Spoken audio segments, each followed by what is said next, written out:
Jo no sóc de Terrassa, els hi dic, jo sóc de l'antic poble de Sant Pere. Sempre dic, me'n vaig avall, vaig a Terrassa. I si vaig cap a casa meva i soc avall, dic, me'n vaig amunt, vaig al meu poble, Sant Pere. Dic, però no Sant Pere, l'antic poble de Sant Pere, perquè a Sant Pere n'hi ha diversos. Això era com un poblet dintre d'una ciutat molt gran. Jo sempre havia anat a estiuejar en poblets molt petitons i per tant em va sonar que era el mateix. Els santperencs se senten diferents. Ja s'hi sentien els seus avantpassats. Fins i tot la gent que visita l'antic poble en sol destacar la seva singularitat. No ens referim només al seu aspecte físic, amb les esglésies, el pont o el parc. Parlem, sobretot, de com es comporten i relacionen els seus habitants. Però, té algun fonament constatable aquesta sensació? Realment l'antic poble de Sant Pere manté l'esperit d'aquell poble que va ser fins al 1904?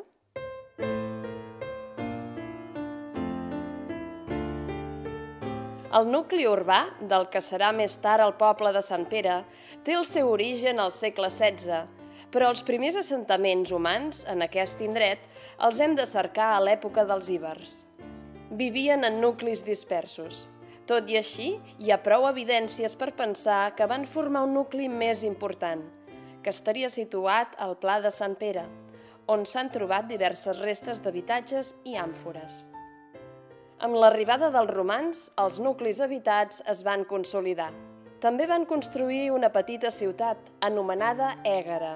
El poblat no ha estat localitzat, però arqueòlegs i historiadors s'inclinen a situar-lo al pla de l'antic poble, al mateix indret on hi devia haver l'assentament ibèric. Allà s'hi han trobat diverses restes de l'època. Ègara tenia edificis importants, tots al Pla de Sant Pere. Als voltants del segle IV, els romans, que ja s'havien convertit al cristianisme, hi construeixen un primer temple. Però també van construir una torre avançada de guaita cap a les terres planes. Al seu voltant, molts anys després, s'hi anirien construint també algunes cases.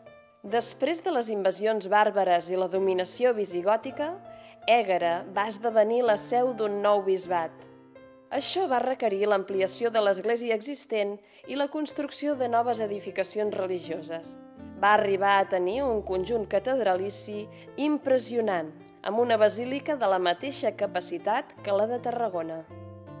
Durant les invasions sarraïnes, el Vallès va quedar pràcticament devastat. De fet, des de l'any 693 i durant més de 800 anys, no hi ha cap constància ni del bisbat d'Ègara ni del nucli urbà que l'envoltava. Tot fa pensar que d'aquella pròspera vila romana només en van quedar les construccions mig enderrocades de la catedral i els seus habitants van quedar disseminats vivint en masies i dedicant-se bàsicament a la pagesia.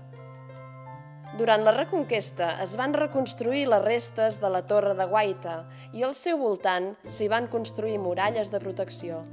Els egarencs, un cop expulsats els sarraïns, en lloc de tornar a poblar la carena, on hi havia hagut l'antiga ciutat romana, van preferir edificar les cases a les terres planes, al voltant del castell. Aquest nucli esdevindria la ciutat de Terrassa. En ple segle XIII, els habitants de Terrassa es multiplicaven. Aquesta època va ser la més ufanosa de la vila medieval. A les terres del voltant hi havia grans quantitats de masies. A mitjans del segle XV, la pagesia vivia en molt males condicions degut a les fortes imposicions d'origen feudal a les quals estaven sotmesos. Les revoltes dels remences van aconseguir que finalment s'abolissin aquestes imposicions i els pagesos van començar a disposar de diners per poder millorar i ampliar els seus masos. Aquesta millora econòmica provocà la gelosia dels vilatans de Terrassa i van començar les primeres desavinences. La gota que va fer vessar el got es produí l'any 1543, quan en el Consell de la Vila de Terrassa es va acordar la construcció d'una església dins la vila prou gran i en condicions d'acollir una nova parròquia. Deien que l'església parroquial, la de Sant Pere, estava massa lluny del nucli urbà i el camí que travessava el torrent de Vallparadís en complicava encara més l'accés. Per als pagesos era molt important no perdre la parroquialitat, ja que era l'únic factor que els permetia contrapesar la prepotència vilatana. Van acordar la construcció d'un pont que salvés el torrent de Vallparadís, des de davant mateix de les esglésies fins a la riba de Ponent. Això va provocar que les rivalitats i disputes fossin cada cop més persistents i importants i va comportar que l'any 1562 es concedís als pagesos la separació civil de la vila. Això donà lloc a dues municipalitats, la Universitat de la Vila de Terrassa i la Universitat Forana de Terrassa, això sí, ambdues regides per un batlle comú, resident a la vila. La millorada autonomia dels santperencs va donar una nova empenta al projecte del pont. Es va iniciar una mena de cursa per veure qui era capaç d'acabar la seva obra abans. L'obra del pont va tenir molts entrebancs. Va estar aturada durant alguns anys i algunes parts ja construïdes del pont acabaven caient per falta de recursos. Durant algun temps, els pagesos van ser obligats a contribuir-hi personalment. L'església es va enllestir molt abans i el 1601 Sant Pere va perdre la seva parroquialitat a favor de la del Sant Esperit. El pont no es va acabar fins l'any 1626. La Universitat Forana estava formada per 123 masos dispersos. Davant d'aquesta nova situació i enmig de tots aquests enfrontaments, els pagesos van veure la necessitat de crear un nucli urbà que donés consistència a la seva nova autonomia. Per això, el Consell de la Universitat Forana va donar facilitats per tal que la dispersa pagesia anés a viure al Pla de Sant Pere.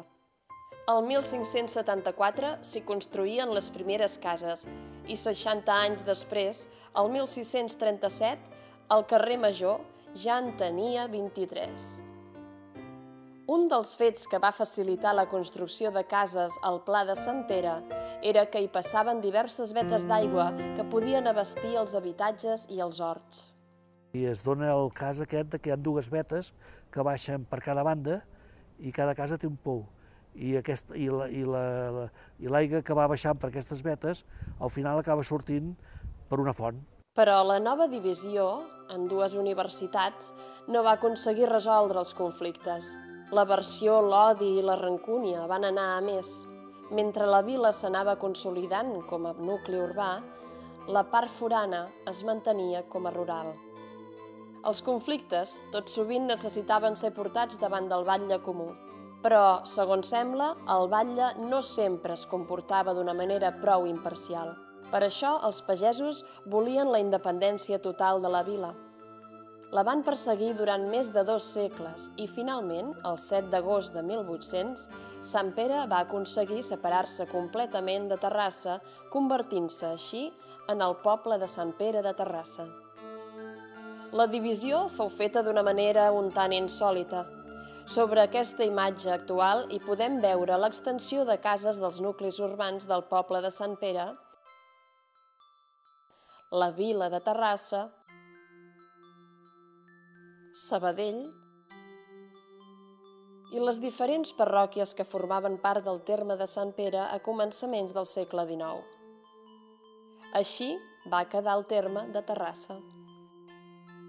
I aquest era el terme de Sant Pere, format per les parròquies de Sant Pere, Santa Maria de Tudell, Sant Martí de Sorbet, Sant Miquel de Tudell, Sant Julià d'Altura, Sant Vicenç de Junqueres i Sant Quirze de Terrassa. Sant Pere era molt gran, i Terrassa era molt petit. A mi un senyor, que és mort, no sé com se deia ni res, em va dir, vols saber com és Terrassa? Agafes un ou, el trenques, el poses en un plat i veuràs que el rovell és petit i la clara és molt gran. El terme de Terrassa va quedar completament envoltat pel de Sant Pere. Aquest tret geogràfic provocà que el potencial de creixement de Terrassa quedés molt reduït i que tots els seus camins cap a l'exterior passessin pel terme de Sant Pere. En aquest moment, Sant Pere es va convertir en un dels termes més extensos de Catalunya amb una superfície de 150 quilòmetres quadrats.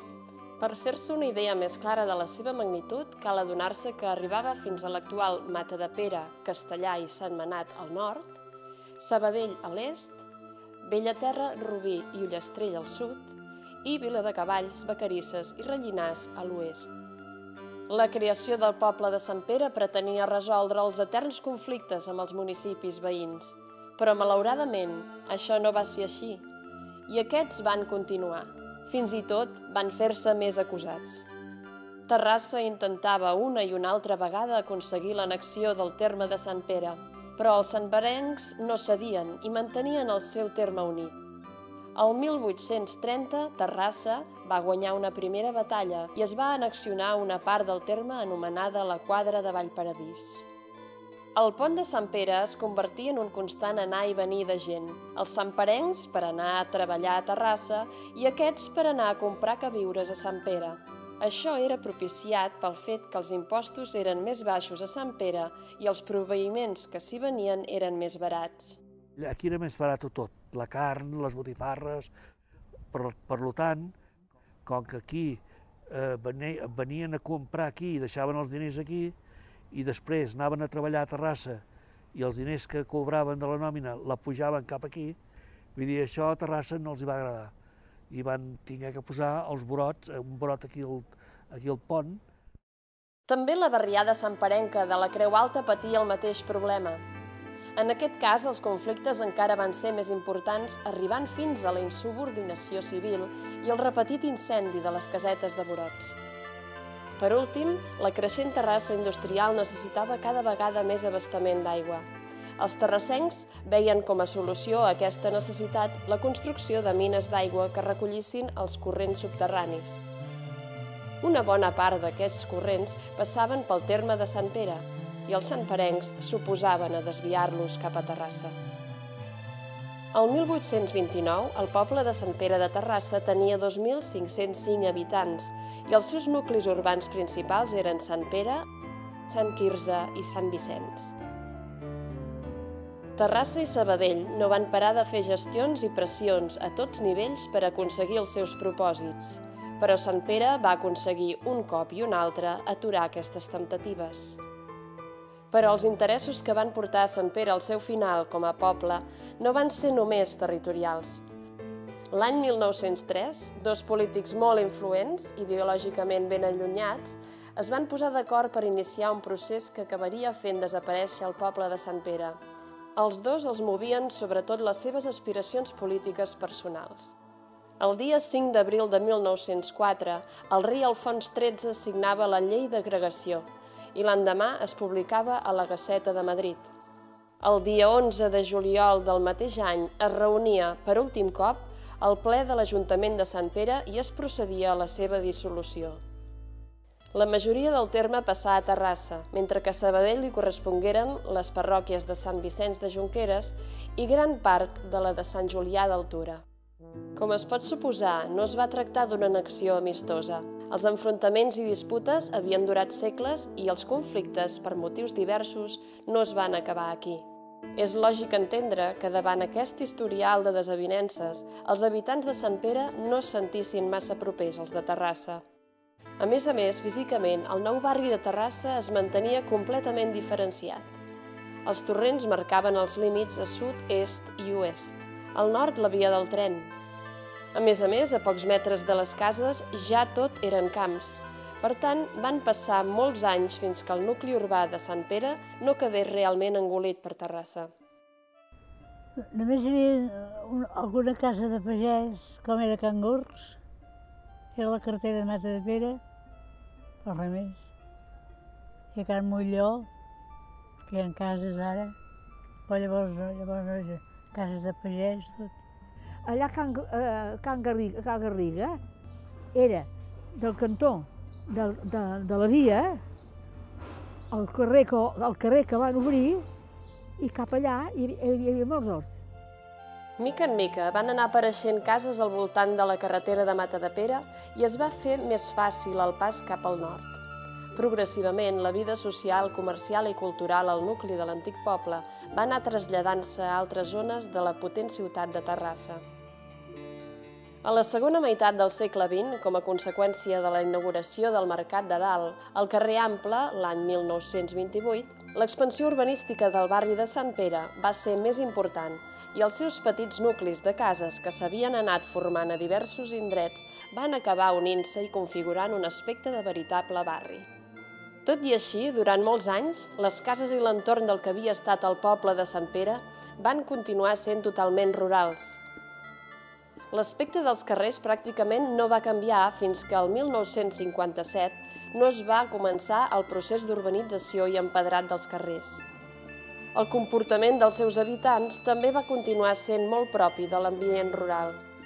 A casa meva eren pagesos, venien vi del nostre. És que a Sant Pere hi havia poca gent, tot eren pagesos.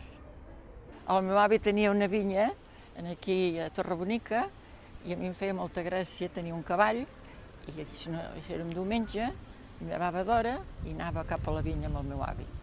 Anàvem a comprar, com és ara, Cal Roca. I teníem molta extensió, des d'aquí a casa nostra, que estem més o menys recte, fins a les esglésies. Tot allò eren horts nostres, fins baix.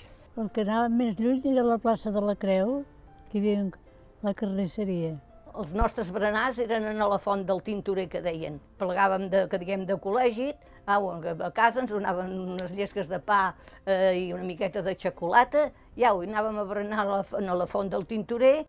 També havíem anat a la font de Santa Maria, però a la font de Santa Maria no ens agradava anar-hi, perquè dèiem que aquella aigua sortia del suc dels morts.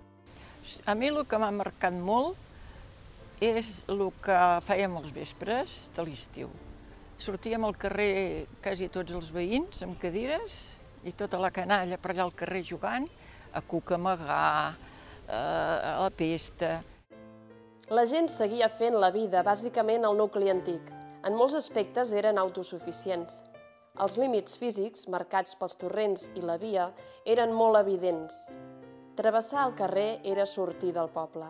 A Vallperdís s'hi passava per anar a la font del tintorer, però no perquè s'hi anés per res.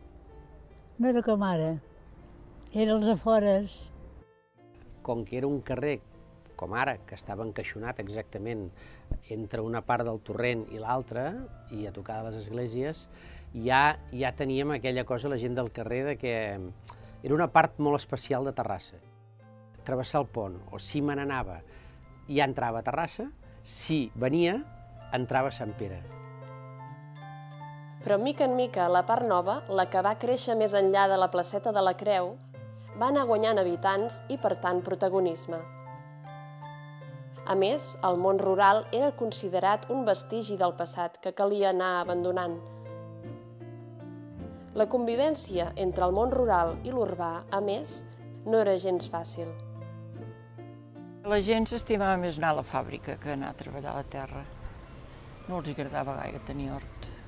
Els pagesos ja feia molts anys que s'havien vengut les terres, d'altres ja s'havien vengut el cavall.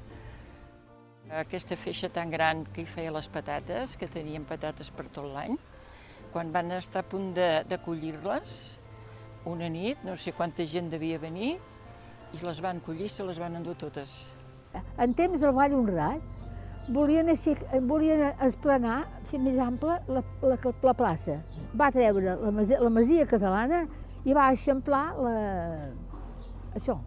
la plaça, tota la plaça.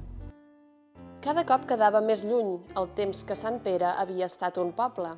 Tot i així, els avis, que encara tenien ben present aquells temps passats, van mantenir viu el record i van permetre que l'esperit de Sant Pere passés a les següents generacions. Vull dir, jo quan he patit això de Sant Pere i de Rassa encara no sabia ni què volia dir. De passa després llegint el Ragón i llegint, i ma mare que no parava d'explicar-m'ho. De petit ja m'explicaven, mira, això és l'Ajuntament, aquí hi havia hagut un Ajuntament i ja m'explicaven, s'havien fet unes festes. També recordo molt que hi havia moltes cases que tenien un nom especial com a les cases, com els pobles de Catalunya. A la resta de Terrassa això no hi és, i això ja em donava una mica aquest sentiment. La gent fins i tot en la seva forma de parlar, van mantenir durant molts anys, i alguns encara ho mantenen, expressions pròpies de quan Sant Pere encara era un poble. Una de les frases que es deia aquí, es deia Terrassa mala raça, Sabadell mala pell, a Barcelona corren pillos i a Sant Pere bona gent. Sí, jo baixava a Terrassa, sí. Sempre dic, me'n vaig avall, vaig a Terrassa.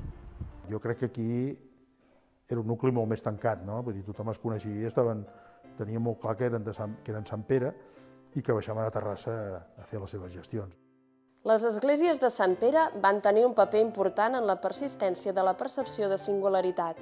En primer lloc, eren un punt setmanal de trobada de veïns, tant en el dia a dia com de forma més destacada en els actes importants. Una de les coses que es feia molt cada diumenge és anar a missa.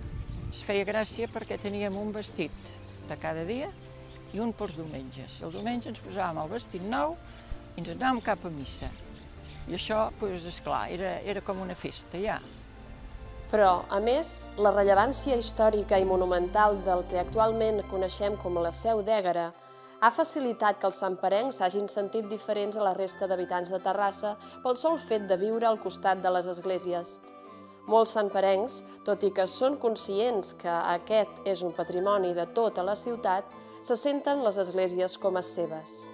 Jo crec que és molt determinant que estigui al voltant del que és les esglésies i, evidentment, que tinguem un parc de Vallparadís, un parc de Vallparadís que aquest sí que no podem, és del poble de Sant Pere, però també és de la ciutat de Terrassa, aquest sí que no ens el podem apropiar nosaltres. Ara, les esglésies sí, les esglésies són nostres.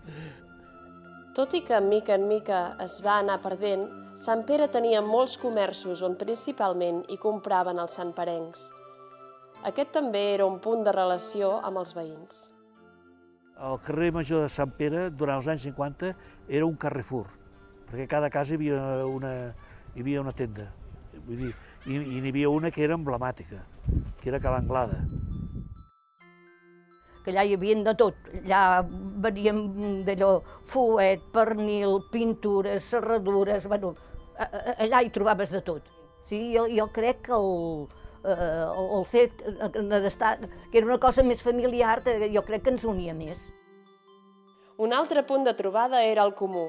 Situat on hi havia hagut l'escorxador municipal del poble de Sant Pere, al fons de l'actual plaça del Comú, va passar a ser, un cop perduda la municipalitat, una petita presó i un alberg nocturn per a persones pobres. Allà també hi havia uns rentadors públics i la font del Comú. Hi havia la porta, i després hi havia la font amb la seva pica, hi havia un forat que entrava l'aigua cap a dintre, darrere del rentador, dels safaretjos. Però al costat de la font hi havia una altra porta que donava en els dormitoris pels indigents. Als safaretjos públics se'n cuidava una dona que s'estava per on esteu vosaltres, per a calmar Joan. Nosaltres dèiem Francisqueta, la safratxera, i tenia un seu fill, que era solter, jo no l'haig veure mai casat, aquell senyor, que es deia Santiago. Tota la canalla anàvem a veure els safretxos, que hi havia de safretxos, i ens agradava molt, mira, rèiem i els fèiem alguna gràcia a les dones que estaven allà rentant, i ella se n'en cuidava de netejar, que diem, el terra, perquè, esclar, el rentar, el treure les robes, mullava terra. Després de la Guerra Civil, l'associacionisme popular quedà abolit. El casal, la pròpia parròquia i l'agrupament escolta van representar els únics punts d'aglutinació dels que disposaven els veïns de Sant Pere. El casal fou creat el 1930 per la parròquia de Sant Pere a petició dels joves del barri que necessitaven espais on fer les seves activitats socials. Durant la dictadura, els grups d'Acció Catòlica van ser l'única alternativa legal a la falange. Llavors tenia molta la sensació de que el casal era el centre d'atenció i l'altre gran centre d'atenció era la parròquia. Jo anava a Acció Catòlica, era d'Acció Catòlica. I a l'església hi havia Acció Catòlica, un grup de nois i un de noies. Es feia teatre, s'ensejava, i una de les que a mi em va agradar molt va ser la Blanca Neus. Jo anava, era de la cort, amb un vestit d'aquests vuitcentista ben abolat, Llavors, la majoria d'activitats anaven allò molt lligades, en el meu cas, molt lligades en els pastorets o al bàsquet, que eren, diguem-ne, les dues grans activitats que hi havia en el que és el casal de Sant Pere. Després, una mica més endavant, quan jo ja vaig ser més jove, no infant, sinó més jove, ja va aparèixer la secció de sardanes, que li va donar molta vida en el casal de Sant Pere en aquell moment, i algunes altres seccions, com el teatre.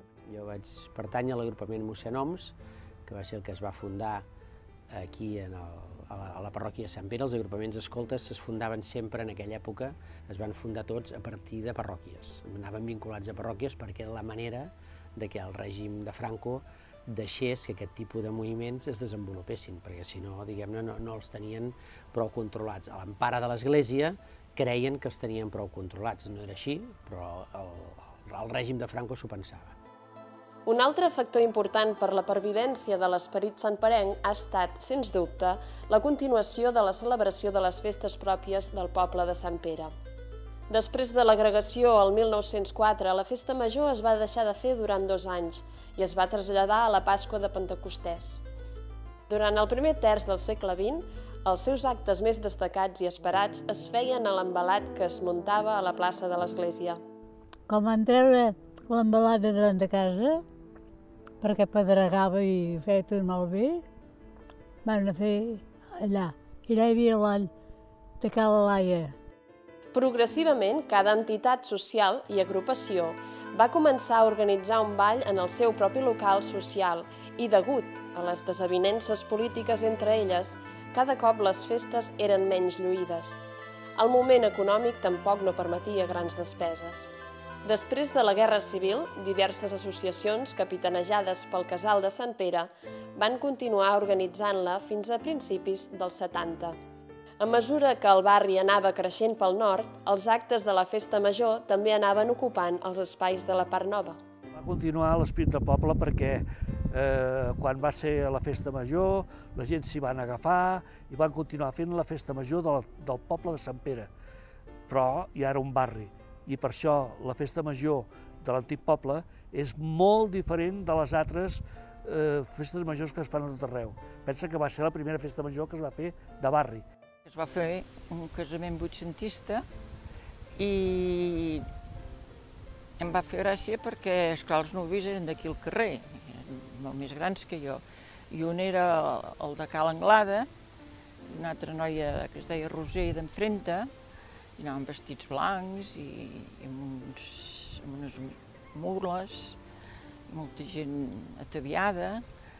I, esclar, ens va fer gràcia, no ho havíem vist mai, però això es veu que ja venia de més lluny, que ja s'havia fet. A finals dels anys 70, les festes del barri agafaven embranzida. La barriada de Sant Pere, comandada per la part nova del barri, va triar un model de festa major que no resultava prou atractiu per la zona històrica. La repressió que havien passat ja havia suavitzat molt i crec que aquí es va veure molt clar que es havia d'actuar de pressa perquè no es podia, ja que es tenien i que es havien tingut, es podien recuperar les festes. Jo penso que aquesta va ser una mica la idea que es va veure la possibilitat aquesta. De totes maneres, en un principi es veia difícil, vull dir que no, jo més que res, jo només em mirava el que deia tothom i la gent fàcil no ho veia, perquè és que la zona era una zona molt petita i realment doncs, hi havia poca gent en aquella època i sobretot el que passava és que la majoria de gent era gran.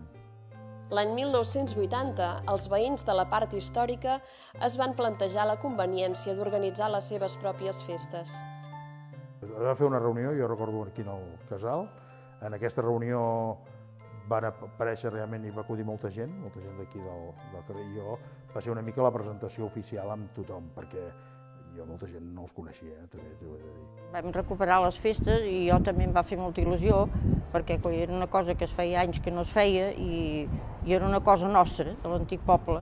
I aquí doncs, una sèrie de gent vam considerar que potser una possibilitat que hi havia era de demanar subvencions per fer la festa, perquè quan estem parlant de la festa vam començar amb trobada de gent, però clar, el tema del casament vuitcentista, que era el que es volia fer, ja es considerava que això era bastant complicat i que si no hi havia un suport econòmic era molt difícil de fer, no? Les festes van començar a tenir empenta. Això va permetre aglutinar novament els veïns i va conduir l'any 1983 a la creació de l'Associació de Veïns de l'antic poble de Sant Pere. Fins que hi va haver un moment que, quan la festa ja va fa molta rellevància, clar, nosaltres, alguna vegada, per alguna raó, que eren molt poques vegades, doncs, quan demanàvem coses a l'Ajuntament, com que formàvem part dels veïns de Sant Pere, ens deien que parléssim amb el president, que hi havia molt bona relació, però clar, vam pensar que potser si ja que era tan clar que el nucli que era molt independent de tot arreu, que potser si ho fóssim, doncs això ens donaria avantatges, sobretot pel tema de subvencions. Els santperencs tornaven a tenir una entitat que sentien que els representava.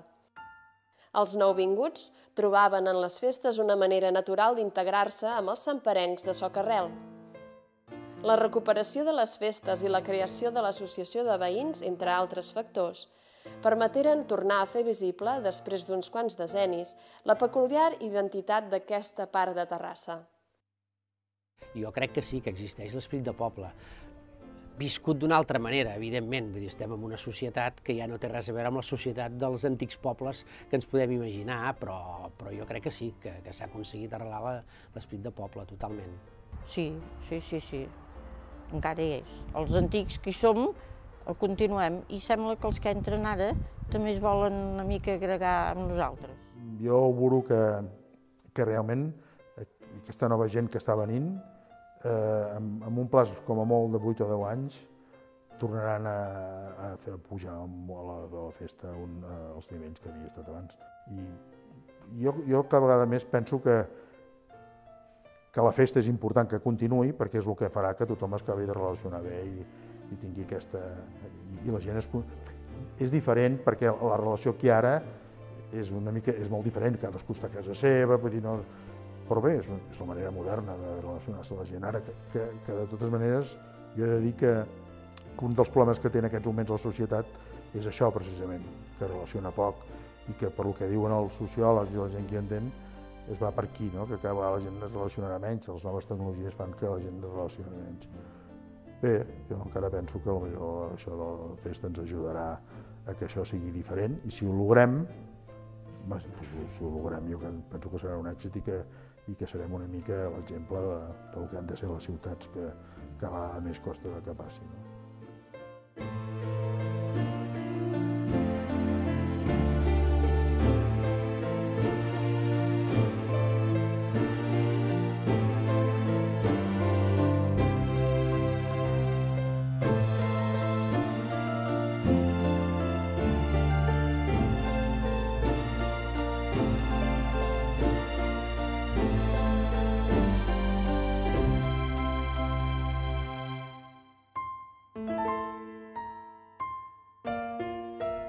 Jo, només per acabar, dic visca Sant Pere independent.